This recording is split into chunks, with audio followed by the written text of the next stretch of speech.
성도 여러분, 안녕하셨습니까? 2018년 제1기 성경 연구 교과 시간입니다. 청지기 정신, 오늘 그 6번째 시간입니다. 지난 시간에는 에덴 이후의 청지기들, 그래서 구약, 신약이었는데 신약에서는 이렇게 조금 더 청지기 직분의 범위가 조금 더 확대되었다. 어디까지요? 영적인 것을 관리하는 것까지 확대되었고, 그 영적 자산들이 우리에게 위탁된 영적 자산들은 예수 그리스도를 전하고 또 우리에게 주신 영원한 생명을 잘 관리하는 것까지 포함되어 있다. 그리고 그것들은 각자 개인적인 책무들로 개인적으로 우리에게 주신 것이다. 이렇게 말씀을 좀 나눴습니다. 오늘은 그런 청지기들에게는 어떤 표시가 있는가 하는 것이죠. 오늘 기억절은 지난번에 우리가 이미 좀 다루었던 성경절입니다. 사람이 마땅히 우리를 그리스도의 일꾼이요 하나님의 비밀을 맡은 자로 여길지어다. 지난 시간에는 이 부분을 좀 이렇게 강조했던 것이라면, 오늘은 청지기들의 마크, 표시는 어떤 것이 있느냐, 그리고 맡은 자들의 구할 것은 충성이다 라는 이 단어의 핵심을 이렇게 찍고 있습니다. 저는 질문을 이것으로 좀 시작해 보려고 합니다. 로고나 마크만 보면 어떤 회사 또는 집단의 것인지를 알 수 있는 것이 있으십니까? 혹시 성도님들? 어떤 마크만 딱 보면 이건 어떤 회사 거야 아는 거 뭐 이렇게, 혹은 지금 현재 딱 어떤 집단의 로고 혹은 마크 뭐 이것이 딱 생각나는 것들이 있으신가요? 또 그 회사 또는 그 집단에 대해서 여러분들이 한마디로 표현하신다면 어떤 게 있을까요? 저는 뭐 이렇게 딱 이렇게 뭐 이렇게 로고, 마크 하면 가장 이렇게 그래도 요즘에 많이 눈에 띄는 게 뭐 있습니까? 애플. 사과만 뭐 이렇게 사과 이렇게 좀 벼먹다 마른 거 있죠? 이건 애플 사 거구나. 그 다음에 뭐 이렇게 꺽쇠 비슷한 거 있지 않습니까? 이거 나이키구나. 어떤 데 가보면 이렇게 간판에 아무것도 안 붙어 있고 이렇게 먹다 마는 사과 같은 거, 그 다음에 꺽쇠 하나 이렇게 있으면 우리는 그것이 뭐 다른 아무 설명이 없어도 그 회사구나 라는 사실을 우리가 알 수 있습니다. 그 다음에 뭐 이상하게 이렇게 뭐 머리 왕관 쓰고 있는 파란 여자 보면 이거 스타벅스구나. 그 다음에 뭐 이렇게 LG도 우리 있죠? 그 다음에 현대도. 우리 교회 마크 여러분 이렇게 기억나시죠? 근데 어쨌든 그런 것을 이렇게 탁 보고 그 집단을 생각하면 그 첫 번째 떠오르는 이미지가 어떤 것입니까? 우리 교회 하면 어떤 것이 탁 떠오릅니까? 또 LG 하면 어떤 것이 탁 떠오릅니까? 혹은 뭐 애플 하면 어떤 것이 탁 떠오릅니까? 이게 이제 중요한 것이죠. 그래서 오늘 우리가 다루고자 하는 내용입니다. 청지기, 어떤 것이 떠오릅니까? 또 청지기들은 어떤 표시들이 있어야 합니까? 이것이죠. 청지기들의 특성, 청지기들의 바람직한 모습, 뭐 이런 것들이 오늘 우리의 교과의 핵심이라고 볼 수 있겠습니다. 첫 번째, 신실함이 그 표시가 돼야 된다. 혹은 또 청지기들이 진실하다. 진정한 청지기들은 또 충성돼야 된다. 깨끗한 양심을 가지고 있어야 된다. 순종하는 사람이다. 혹은 또 신뢰할 만한 사람이 청지기의 사람이다 하는 것을 여기에서 이렇게 말씀하고 있습니다. 그러므로 이것은 표적이 활 쏘는 사람에게 목표를 제시하는 것처럼 이번 교과는 무엇이냐? 헌신적인 청지기의 길을 추구하는 모든 사람에게 어떤 목표, 진실한 이게 현명한 청지기, 진정한 청지기는 신실하고 충성되고 깨끗한 양심이고 순종하고 신뢰하는 사람이다라는 사실을 이렇게 제시해주고 있다. 우리가 또 그런 삶을 살아야 되지 않겠느냐? 또 청지기로서 이런 것들을 우리에게 제시해준다. 목표를 제시해주고 있다 하는 것입니다. 진정한 청지기의 이러한 표식들을 만약 그것이 삶에 통합된다면 목적, 성공, 의미, 그리고 소속감의 기초를 이룰 것이다 하고서 얘기하고 있습니다. 자, 첫 번째 청지기의 표식 제시된 것이 무엇입니까? 신실함입니다. 내 주변에 정말 신실하다고 생각하는 사람들 한번 좀 소개해 보면 좋을 것 같아요. 아, 이 사람은 정말 참 신실해. 우리 주변에 그런 사람도 있잖아요. 네. 어떤 사람들 한번 저렇게 소개하시고 싶으십니까? 소개해 주시고 그 사람이 그렇게 신실하다고 내가 생각하는 이유도 같이 한번 나눠주시면 좋겠습니다. 신실함이란 무엇이냐? 첫 번째 그 특성은 곧 하나님의 성품이고 하나님 안에 있을 때 우리가 갖게 되는 성품이다 라고 말하고 있습니다. 두 번째, 신실함의 정의란 무엇이냐? 우리가 옳다고 여기는 것에 대해 진실함을 고수한다 라는 의미입니다. 내가 옳다고 생각하는 것, 내가 옳다고 믿는 어떤 사상, 이념, 철학, 가르침, 깨달음, 이런 것들에 대해서 우리가 아주 충실한 것, 거기에 대해서 최선을 다해서 그것대로 이렇게 따르려고 하는 것, 이것을 신실함이다 이렇게 표현하고 있다는 것이죠. 청지기는 바로 그런 신실함이 필요하다. 그러면 우리가 한번 좀 생각해 보시면 좋겠죠. 여기도 이렇게 계시록에 있는 말씀에 따라 죽도록 충성하라라는 말씀이 그 교과책에도 나오고 있는데, 우리가 그러면 내 목숨을 바쳐라도 지킬 만한 가치가 있는 무엇을 어떤 깨달음이나 철학이나 이념이나 뭐 가르침이나 어쨌든 내 목숨을 바쳐서라도 지킬 만한 어떤 가치 있는 것을 혹시 가지고 계십니까? 우리에게 그런 게 있습니까? 만약 그런 게 있다면 이건 조금 다른 질문이고 조금 엉뚱한 질문일 수 있습니다만 한번 좀 생각해 보시면 좋겠습니다. 나이가 들어서 고종명하는 것이 복입니까? 아니면 이제 우리가 이제 얘기한 것처럼 목숨을 바쳐서라도 지킬 만한 가치가 있는 것을 이제 발견했다고 치고, 만약에 그렇다면 목숨을 바쳐서 지킬 만한 것을 위해 죽는 것이 복입니까? 내가 정말 가치 있는 어떤 것을 발견했습니다. 그런데 나이가 들어서 제명에 죽는다는 게 좀 그렇습니다. 어쨌든 이 제명에 죽는 것이 복입니까? 아니면 정말 가치 있는, 그 가치가 얼마만큼 커요? 내 목숨보다도 더 귀중한, 혹은 내 목숨을 이렇게 바쳐서라도 그 가치가 높임을 받거나 그 가치가 확산될 수만 있다면, 그렇게 기꺼이 하고 싶은 어떤 그 가치를 발견했다면 그것을 위해서 목숨을 드리는 것이 더 가치 있는 일인가? 그게 복일까? 요즘에 문득 그런 생각을 이렇게 많이 하게 됩니다. 제가 두 번째 있는 것 같아요. 과연 이게 사람이, 특별히 그리스도인들이 제명에 죽는 것을 위해서 우리가 기도해야 되나? 뭐 그런 생각들. 이렇게 나이가 들어서 이렇게 편안하게 이렇게 살다가 이렇게 죽는 것이 과연 그것이 우리가 추구해야 될 삶인가 하는 것에 대한 약간의 퀘스천이 요즘에 이렇게 좀 들었습니다. 좀 많은 것들을 좀 생각할 수 있는 어떤 기회가 되었습니다. 하여튼 한번 좀 생각해 보시면 좋겠습니다. 첫 번째 청지기의 표식은 무엇이라고요? 신실하다. 두 번째는 무엇입니까? 86쪽에 있는 내용, 우리가 이 말씀이 좋아서 교과책에 있는 그 내용을 같이 제가 한번 쿼테이션을 또 왔어요.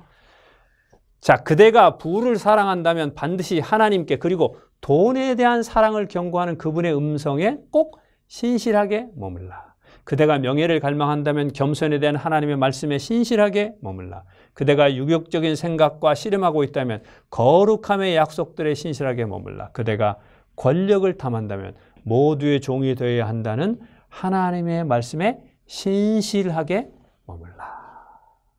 좋은 말씀이죠? 네. 하나님의 이런 어떤 말씀들에 우리가 신실한 것, 이것이 신실함이다. 이렇게 말씀하고 있습니다. 두 번째 표식은 무엇인가? 충성이라는 것이죠. 자, 이 교과를 열면서 한번 생각해 보시면 좋겠습니다. 내가 충성스럽게 봉사하고 싶은 개인이나 집단이 있습니까? 여러분 뭐 옛날 그 무협지나 이런 거 읽어보면 또 사극을 보면 이렇게 뭐 주인 또는 그 왕 혹은 뭐 국가에 이렇게 정말 충성을 다하는 자기의 목숨을 바쳐서라도 아주 충성을 다하는 사람들 이렇게 보지 않습니까? 주군 뭐 그 주군을 위해서라면 내가 뭐 이렇게 목숨까지 바치는 이런 것 이렇게 보이시죠? 혹시 우리가 뭐 그 정도까지는 아니더라도 내가 이렇게 아주 충성스럽게 봉사하고 싶은 혹시 어떤 개인이나 혹은 어떤 것도 집단 이런 게 있으십니까? 저는 우리 모두가 다 우리 교회에 대해서 난 정말 충성하고 싶다 이런 말씀들이 서로 참 오갔으면 좋겠는데 그냥 진짜로 그죠? 그냥 뭐 그냥 의뢰 뭐 있는 말씀이 아니라 진짜로 뭐 그런 말씀들 좀 나누면 참 좋겠다. 바람입니다. 우리 교회가 그런 교회가 우리 각자에게 돼야 됐겠죠? 네. 충성이란 무엇인가? 첫 번째, 충성을 생각할 때 항상 첫 번째 이렇게 제시되고 있는 것이 우선순위의 문제입니다.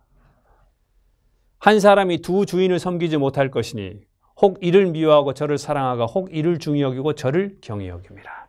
예, 어떤 사람이 혹은 어떤 사람에게 혹은 어떤 집단에게 이렇게 어떤 국가에게 이렇게 충성한다고 할 때 두 개를 정해놓고 여기도 충성하고 여기도 충성. 이거는 그렇게 쉽지 않은 이야기입니다. 뭐 우리가 옛날 뭐 사극이나 혹은 또 이런 책들을 보면 그렇지 않습니까? 우선순위가 가장 탑 프라이오리티 이건 어떤 것이냐 하는 것이 항상 이 충성과 관련돼서 이제 얘기가 되는 것이고 두 번째는 이 충성은 자발성이 있어야 합니다. 그렇죠? 너희 중에 있는 하나님의 양무리를 취대 억지로 하지 말고 하나님의 뜻을 따라 자원함으로 하며 기꺼이 하며 그렇습니다. 자발성은 이렇게 대단히 중요한 충성도의 굉장히 중요한 개념입니다. 우리가 이렇게 이 충성할 수 있는 대단히 중요한 그 모멘텀, 동기, 이것은 무엇이냐? 그렇게 충성을 바치고자 하는 바로 그 어떤 존재가 나에게 내 자발성을 이끌어낼 수 있는 무엇인가가 있을 때 우리는 진정한 충성을 할 수 있게 됩니다. 그렇지 않은 것들은 사실상 충성이라기보다는 강요죠. 예.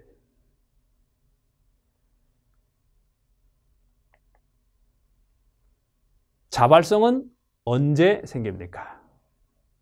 상대방으로부터 감동받을 때 생깁니다.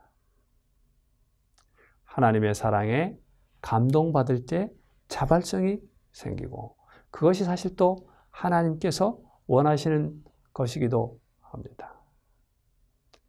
그 외의 것들, 자발성이 없는 어떤 봉사들은 어떤 충성들은 엄격한 의미에서 충성도 아니지만 하나님께서는 우리의 마음속 깊은 곳을 아시기 때문에 그것을 보시면서 아주 기뻐하시지 않으시는 것이죠.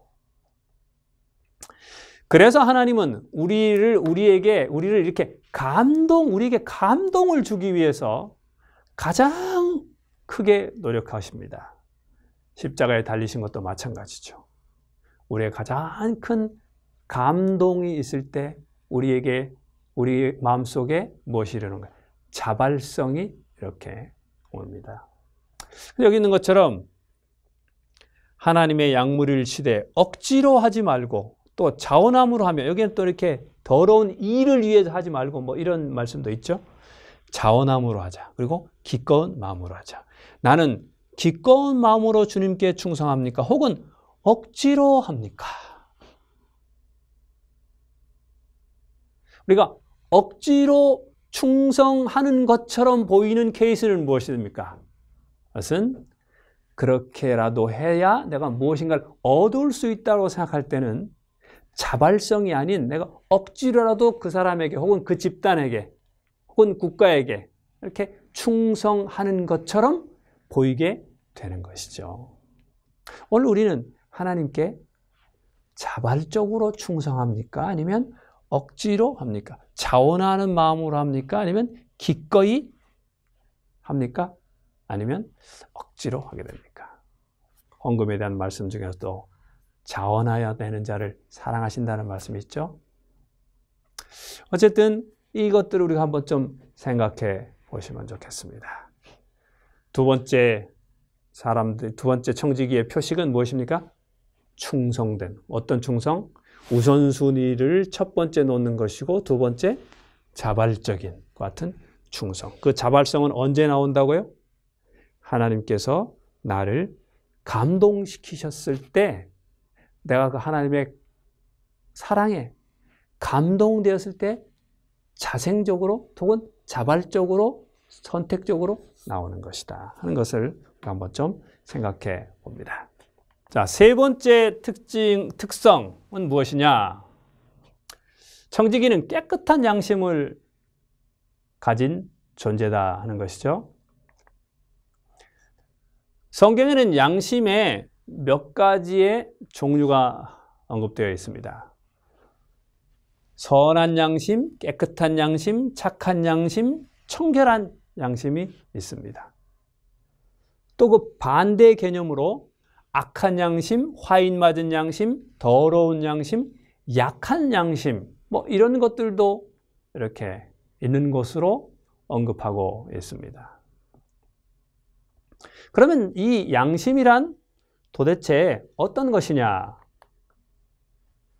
그 근원은 태초에 하나님께서 마음에 기록해 놓으셨으나 죄로 왜곡된 율법의 흔적이라고 볼 수 있습니다. 왜냐하면 부조화 선지자 363쪽에 보면 아담과 하와는 창조함을 받았을 때에 하나님의 율법에 관한 지식을 가지고 있었다. 그들은 율법의 요구를 알았고 그 교훈은 그들의 마음에 기록되어 있었다. 태초에 하나님께서 우리 인간의 마음속에 무엇을 기록해 놓으셨는가? 하나님의 율법을 기록해 놓으셨습니다. 그것을 우리가 이렇게 양심이라고 생각해 볼 수 있겠다는 것이죠. 그런데 이 양심은 좀 변화되었습니다. 죄로 말미암아서 변화된 것이죠. 이 양심은 그 속성 자체가 인간의 양심은 어떻게 돼요? 변화된다는 것입니다. 자, 여기 보시면 우리 28교리의 19번째가 하나님의 율법에 대한 것인데 거기에 있는 내용입니다. 인간의 양심은 변한다. 어떤 양심들은 약하고 다른 양심들은 더럽고 악하며 화인 맞았다. 이 성경절을 한번 좀 참고해 주시면 좋겠습니다. 시계처럼 그것들이 아무리 잘 작동할지라도 가치는 것이 되기 위해서는 어떤 정확한 표준에 맞추어져 있지 않으면 안 된다. 우리의 양심은 옳은 일을 해야 한다고 말한다. 그러나 무엇이 올바른지는 말해주지 않는다. 하나님의 위대한 표준, 그분의 율법에 맞추어져 있는 양심만이 우리를 죄에 빠지지 않게 할 수 있다고 말씀하고 있습니다. 양심은 자꾸 변해요. 그래서 뭐가 필요합니까? 뚜렷한 그 같은 표준이 필요한데 그것이 무엇이냐? 하나님의 율법이라는 것입니다. 그래서 우리 속에 하나님의 율법이 있었습니다. 그래서 죄로 말미암아서 그것이 왜곡됐습니다. 그래서 우리의 양심이 왜곡됐어요. 그래서 이것을 다시금 이렇게 원래의 모습으로 회복시키는 것, 이 양심을 원래의 모습으로 회복시키고자 하는 것이 사실은 구속의 역사라고 볼 수 있겠습니다. 그래서 예레미야 31장 33절에 우리가 잘 아는 말씀이죠. 그러나 그날 후에 내가 이스라엘 집과 맺은 언약은 이러하니 곧 내가 나의 법을 그들의 속에 두며 그들의 마음에 기록하여 나는 그들의 하나님이 되고 그들은 내 백성이 될 것이라. 결국 하나님의 꿈은 어떤 것이냐? 하나님의 계획은 어떤 것이냐? 결국 구속의 대장정의 마무리는 어떤 것이냐? 그것은 인간의 마음속에 원래 심겨져 있던 율법이 왜곡됐습니다. 그래서 이 율법이 왜곡되어 있기 때문에 이 왜곡된 율법을 그냥 마음속에 계속 내비둘 수가 없어요. 그래서 마음 바깥에 끌어내셨습니다. 그래서 마음 바깥에 끌어내셔서 기록해 놓은 것이 무엇인가? 그것이 돌비에 새겨진 하나님의 율법입니다. 근데 하나님의 뜻은 이 돌비에 계속 새겨놓는 것이 하나님의 뜻이 아니죠? 결국은 이것이 인간의 마음속에 다시금 새겨지는 것이 하나님의 원래의 뜻이고 구속의 계획입니다. 제일 처음에 하나님의 율법이 사람의 마음속에 있어서 그대로 살면 되었습니다. 그러나 그것이 죄로 말미암아 왜곡되었기 때문에 이제는 양심에 따라서 사람이 살면 안 됩니다. 왜곡되었기 때문에, 오염되었기 때문에. 그래서 그 율법은 어디에 나와 있어요? 사람 바깥에, 사람이 어떻게 오염시킬 수 있는 그 바깥에 지금 나와 있습니다. 돌비에 새겨져 있습니다. 변하지 않도록. 근데 그것이 다시금 사람의 마음속에 들어가서 그대로 그냥 그 양심에 따라서 살면 되는 것이 하나님의 선한 뜻이고 구속의 완성인 것입니다. 그럼 이것이 어떻게 가능한가? 그것이 바로 예수 그리스도의 피인 것입니다. 성경은 우리에게 말하죠.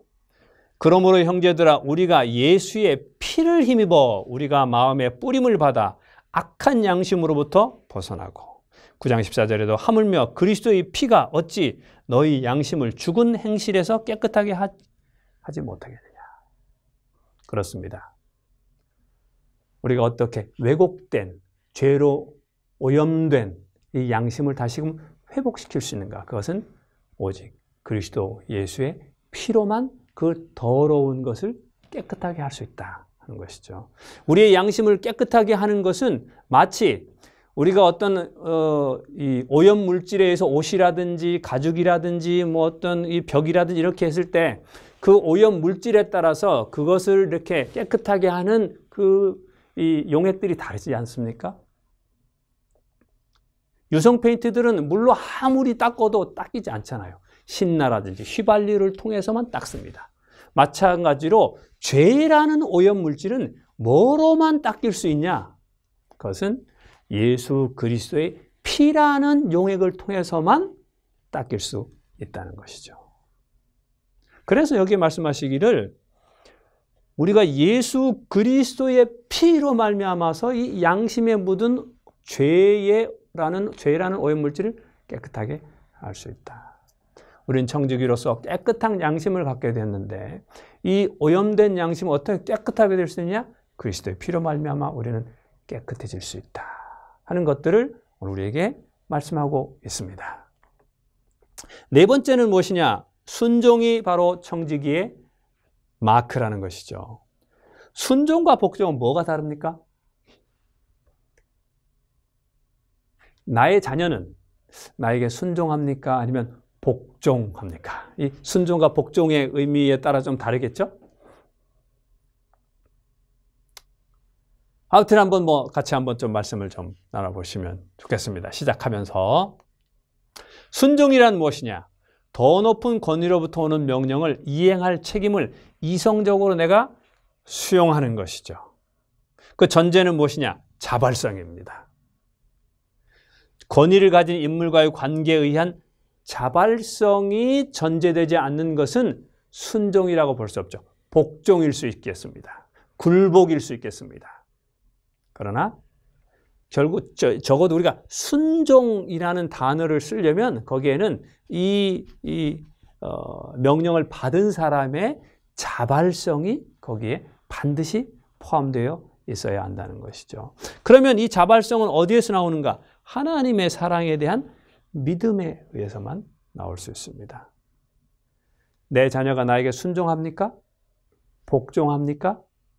만약 그것이 순종이라면 어머님 말씀에 혹은 아버지의 말씀이 또 아버지와의 관계가 혹은 어머니와의 관계가 어쨌든 좋지 않으면 그것을 순종한다는 것이 쉽지 않습니다. 그냥 복종하거나 혹은 포기함으로써 이렇게 굴복할 수 있을지 모르지만 엄격한 의미에서의 순종이라는 단어를 쓰기가 조금 어려울 수 있겠죠.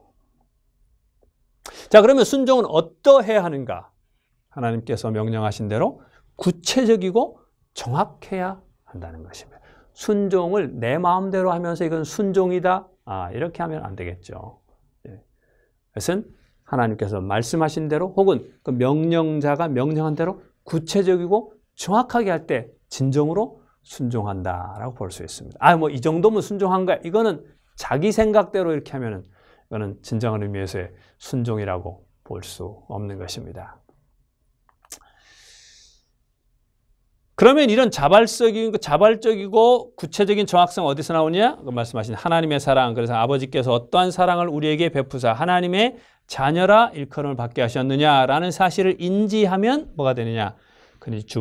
그분의 계명을 지키게 된다는 것이죠. 순종은 뭐에 전제되어야 한다고요? 자발성에 전제되어 있다는 사실을 우리는 다시 한번 또 기억하게 됩니다. 청지기의 네 번째 특성, 순종. 하나님께 대한 우리의 사랑의 깨달음. 여기서부터 시작된다라는 것이죠.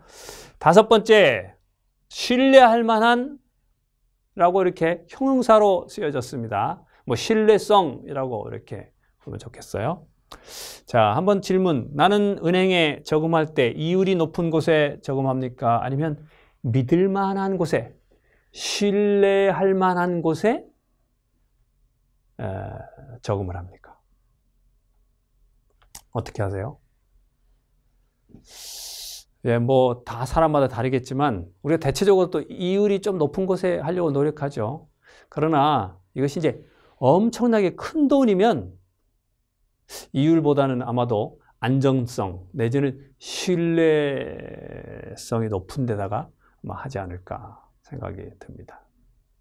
여기 신뢰할 만한 피스토스란 말인데 다 우리말 성경에는 뭐 여러 가지로 번역되어 있습니다. 사실은 아까 뭐 이렇게 신실하다, 그 다음에 충성되다 이런 것도 다 이 피스토스라는 말과 다 연결되어 있고 영어로는 표현이 좀 다르고 우리말에는 약간씩 그 뉘앙스도 다릅니다만은 이 헬라어로서는 다 뭐 비슷한 신뢰할 만한 이거 다 같은 비슷한 단어라고 볼 수 있습니다. 신뢰성은 하나님의 성품입니다. 하나님은 믿을만 하신 분이죠. 또 모든 그리스도인들의 성숙한 품성의 특징은 무엇이냐? 신뢰할 만해야 합니다. 결국 신뢰라는 것은 또 그 사람을 믿을만 하다는 것은 모든 윤리의 꽃이고 모든 관계의 근본이고 근간입니다. 그 사람이 아무리 능력이 있어도 또 아무리 필요한 사람이라도 이 사람은 믿을만 하지 못해. 이렇게 인식이 찍히면 그 사람을 참 이렇게 우리가 활용하기가 굉장히 어렵습니다. 정말 능력은 참 좋은데 왠지 믿음이 안 가. 또 믿지 못하겠어. 이런 생각이 들면 참 어려운 상황이 되는 것이죠. 그런 의미에서 성경에 이 다니엘이라는 사람 정말 대단한 사람입니다. 교과책에 나오죠. 두 전혀 나라가 다른 한 나라가 망하고 또 그 다음 나라가 정복된 나라에서도 불구하고 그 피정복된 나라의 그 재상을 다시 이쪽에서 재상으로 쓴다는 것 정말 그 개인적인 신뢰의 심이 얼마나 높기에 그것이 가능한가. 우리도 마찬가지로 그런 신뢰할 만한 사람이 돼야 된다라고 말씀을 하고 있습니다. 명상할 주제는 나는 어떤 사람 또는 집단을 어떻게 신뢰하게 됩니까? 나는 또 믿을 만한 사람입니까? 우리는 어떤 사람 또는 어떤 집단을 어떻게 믿게 됩니까? 어떻게 신뢰하게 됩니까? 어떤 사람, 전혀 낯선 사람이 좀 시간이 지나면서 이 사람 믿을 만해.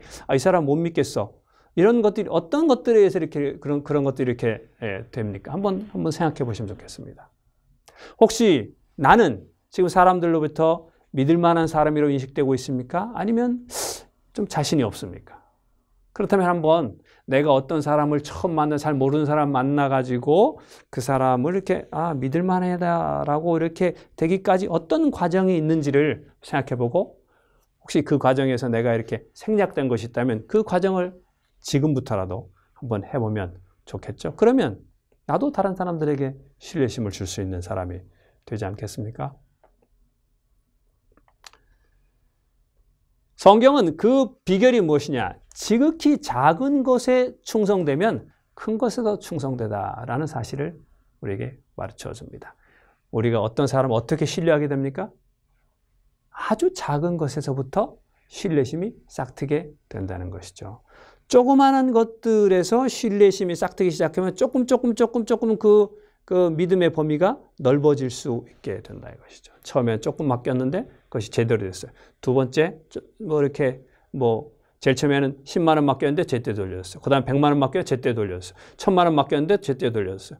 그 다음에 더 크게 자꾸 더 크게 그 사람에 대한 혹은 그 집단에 대한 신뢰가 적어도 돈과 관련돼서 지금 한다면 이렇게 높아지는 것이죠. 우리 그리스도인들의 상당히 중요한 같은 청지기로서의 덕목 중에 하나가 바로 이런 신뢰할 만하다. 그리고 사실 지금까지 했던 모든 것들을 다 아우르는 그 가장 기본에 그 사람은 정말 믿을만해. 청지기로서 가장 중요한 것이 뭘까요? 주인에게 믿을만 해야 되는 것이죠. 자, 더 깊은 연구를 위해서 우리 개인적인 책임감에 대해서 다시 한번 여기서 말씀하고 있습니다. 우리가 투자하도록 위탁받은 것이지 우리의 자산이 아니라는 걸 명심하는데, 만약 그렇다면 우리는 자유재량권을 주장하고 우리의 책임을 다른 사람들에게 옮기거나 우리의 청지기 직분을 그들에게 넘길 수도 있을 것이다. 그러나 그럴 수 없다. 주께서 우리를 각자 그분의 청지기로 삼으셨기 때문이다. 사랑하는 여러분, 우리 각자에게 하나님께서 오늘 이 더 깊은 연구를 또 이분은 이렇게 또 개인적인 책임감에 대해서 다시 한번 좀 이렇게 더 연구를 했으면 좋겠다라고 이렇게 얘기를 하고 있습니다. 이것과 관련지어서 우리는 우리의 믿음과 신앙 무엇에 의해서 유지되고 있습니까? 내 개인적으로 혹시 우리가 그렇지 말아야 되지만 우리의 예언의 안목에서 보자면 우리 교회가 이렇게 주님 오실 때까지 교단이 계속해서 이렇게 유지되기가 쉽지 않지 않겠습니까? 예언의 어떤 안목적에 보자면. 그럼 우리가 개인적으로 혹은 우리가 가정적으로 이렇게 내 신앙이 유지돼야 될 텐데 목회자가 다 없어졌어요. 그 다음에 교회가 다 이렇게 없어졌습니다. 그럴 때도 나는 여전히 제7일 안식 예수 재림 교인으로서 혹은 성경의 가르침을 계속 따를 수 있을까? 개인적인 말씀, 기도, 실천 이런 것들이 우리를 이렇게 지금 현재 돼 있지 않다면 과연 그것이 나중에 교회도 아무도 없어요. 안식일에도 내가 아무 데도 가서 같이 이렇게 찬미 부를 사람이 아무도 없어요. 누구한테 나에게 설교해 주는 사람도 없습니다. 그런 상황에서 나는 계속해서 내가 가진 지금의 믿음을 유지할 수 있을까요? 이런 혼자의 경험, 하나님과 나 사이의 혼자의 경험, 이것이 바로 야곱의 환난 이런 거 아니겠습니까? 진실한 청지기는 신실함과 충성됨과 깨끗한 양심과 순종함, 그 다음에 믿을 만한 사람이고 마지막으로 개인적으로 하나님 앞에 개인적인 충성을 할 수 있는 하는 그런 것이 바로 이 진실한 청지기의 모본이다, 표식이다 말씀하고 있습니다. 오늘 우리 그런 목표, 아까 우리 결론에서 얘기했던 것처럼 이런 목표를 가지고 오늘도 이렇게 꾸준한 청지기로서의 삶을 영위하시는 저와 여러분 되시기를 간절히 바랍니다. 이제 다음 주는 하나님께 정직함입니다. 하나님의 말씀을 깊이 사랑하시고 연구하기를 좋아하시는 여러분 각자에게 하나님의 충만하신 은혜가 늘 함께 하시기를 간절히 기도합니다. 감사합니다.